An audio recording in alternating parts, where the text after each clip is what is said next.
بسم اللہ الرحمن الرحیم۔ انسان ہمیشہ سے اس تجسس میں رہا ہے کہ یہ کائنات جس میں زمین سمیت لاکھوں کروڑوں سیارے اور ستارے موجود ہیں، یہ کیسے وجود میں آئی۔ کائنات کی ابتدا کے حوالے سے ایک مشہور تھیوری ہے جسے بگ بینگ کا نام دیا گیا ہے۔ اگرچہ ابتدائی کائنات کے حوالے سے اور بھی تھیوریز دنیا میں پائی جاتی ہیں، لیکن ان میں سب سے مشہور یہی تھیوری ہے۔ بگ بینگ کا مطلب بڑا دھماکہ ہے۔ سن 1948 میں ایک انگریز ماہر کاسمولوجی جارج گیمو نے یہ تھیوری پیش کی تھی۔ وہ کہتا تھا کہ اس کائنات کے وجود میں آنے سے پہلے تمام مادہ جس سے مل کر یہ کائنات بنی ہوئی ہے، یعنی ایٹم، نیوٹران اور پروٹون وغیرہ، یہ سارا مادہ ایک جگہ پر قید تھا۔ پھر اچانک ایک زوردار دھماکہ ہوا، جس کے بعد یہ مادے تیزی سے ایک دوسرے سے دور ہونا شروع ہو گئے اور خلا میں پھیلنے لگے، اور یوں کائنات وسیع تر ہوتی چلی گئی، اور اس طرح یہ کائنات، زمین، آسمان، کہکشائیں، سیارے اور ستارے وجود میں آتے گئے، اور آج اس دھماکے کو ہوئے، یعنی اس کائنات کو بنے ہوئے 13.8 ارب سال گزر چکے ہیں۔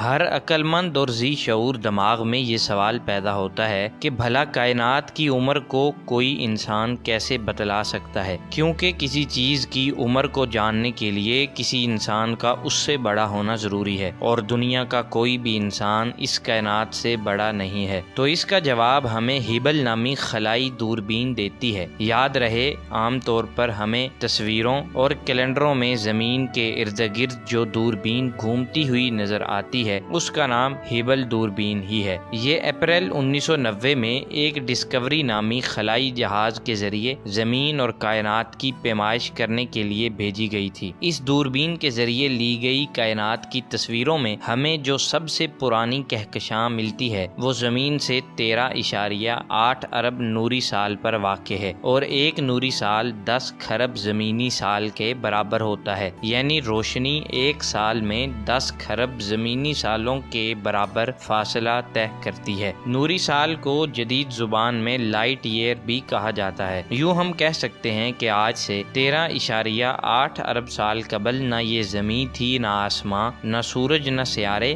نہ یہ کہکشاں، اور نہ ہی یہ نظارے موجود تھے، بلکہ دھماکے کے بعد ہر طرف بڑے بڑے ہائیڈروجن کے بادل اڑتے ہوئے نظر آتے تھے۔ ان بادلوں کے جن حصوں میں ہیلیم اور ہائیڈروجن کی مقدار زیادہ تھی، ان حصوں میں گیسیں سکڑ کر ستارے یعنی سورج وغیرہ بن گئے، اور بادلوں کے جن حصوں میں ہیلیم کی مقدار کم تھی، وہ سیارے یعنی زمین اور چاند وغیرہ بن گئے۔ عظیم ماہر طبیعیات اسٹیفن ہاکنگ کے مطابق دھماکے کے فوراً بعد زمین بہت زیادہ گرم ہونے کی وجہ سے سورج کے گرد اپنے محور میں بہت تیز چکر لگا رہی تھی، اور آہستہ آہستہ حالات اور اوقات کے گزرنے سے یہ زمین ٹھنڈی ہوتی چلی گئی۔ پھر جیسے ہی درجہ حرارت کم ہوا تو زمین پر زندگی نے جنم لینا شروع کر دیا۔ پھر کیمیائی ارتقاء کا آغاز ہوا، یعنی ذروں سے پتھر اور پتھروں سے پہاڑ بننے لگے۔ اس کے بعد